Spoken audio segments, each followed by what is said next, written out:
Welcome back, beginners. So today we will make a simple flower hibiscus. So for that we will first draw a circle.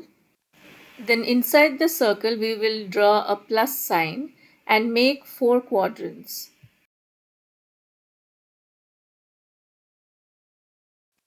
So we got 4 quadrants here and hibiscus has 5 petals. So we have to fit the 5 petals in these 4 quadrants.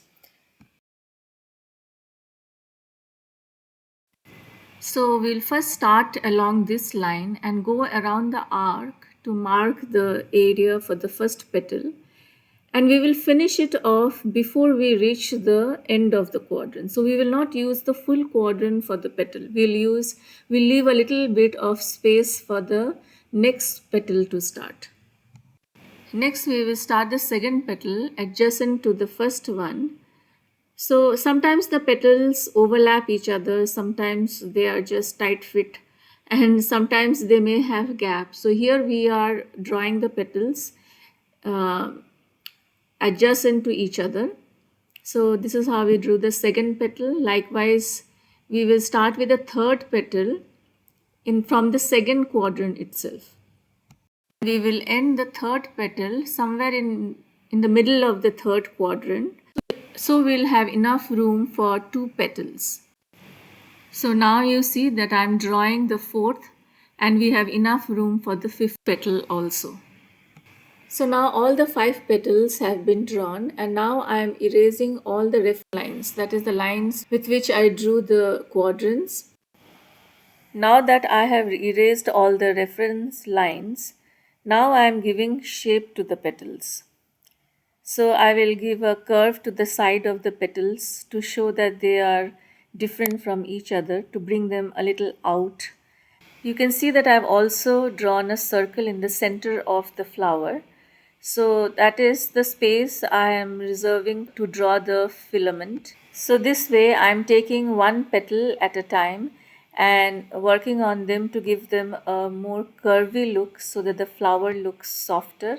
Now since I have chosen to draw a hibiscus which is facing straight towards us, whole length of the filament will not be seen, only the top part will be seen from the front. So we'll just draw the top part.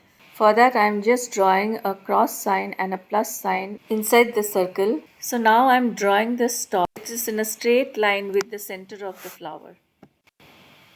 Now the drawing is done and I have chosen red color for the hibiscus. And now I will color one petal at a time. And the best way to color the petal is from inside out and follow the curve or the direction of the petal.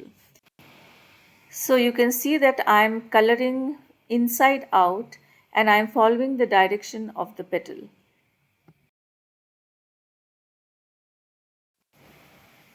I am continuing with the same type of strokes even at the edge of the petal. I am adding shorter strokes, but the direction of the stroke is the same. So now if I take this petal, this is almost straight. So I'm going inside out and I'm coloring almost straight strokes in this side of the petal. And as I move towards the right, bend the strokes towards the right hand side.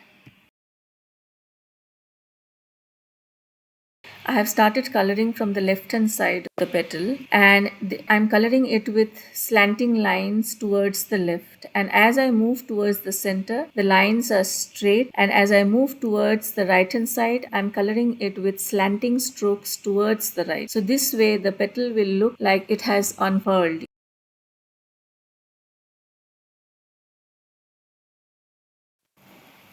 So this way I'm coloring with red color, following the same procedure.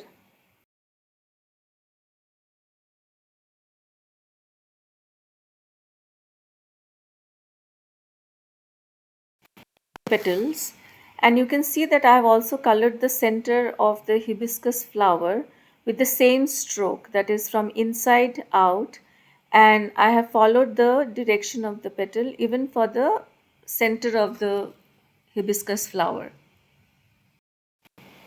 So for hibiscus flowers usually the red color will have black center. Sometimes they have yellow, but I have chosen black. But instead of the black color, I have taken dark brown because I thought black will be a little too loud. Brown pencil from the center, again from inside out, to give it a little shade so that it gets a 3D look. It looks like the petals are coming out from the center of the flower.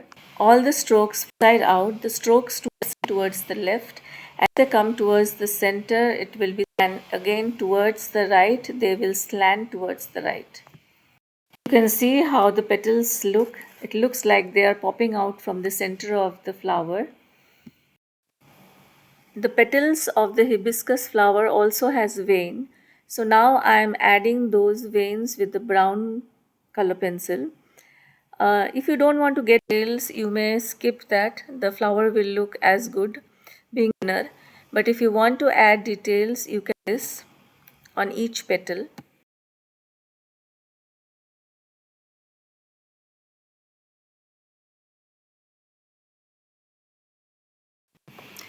Check this close up and see how the veins need to be drawn.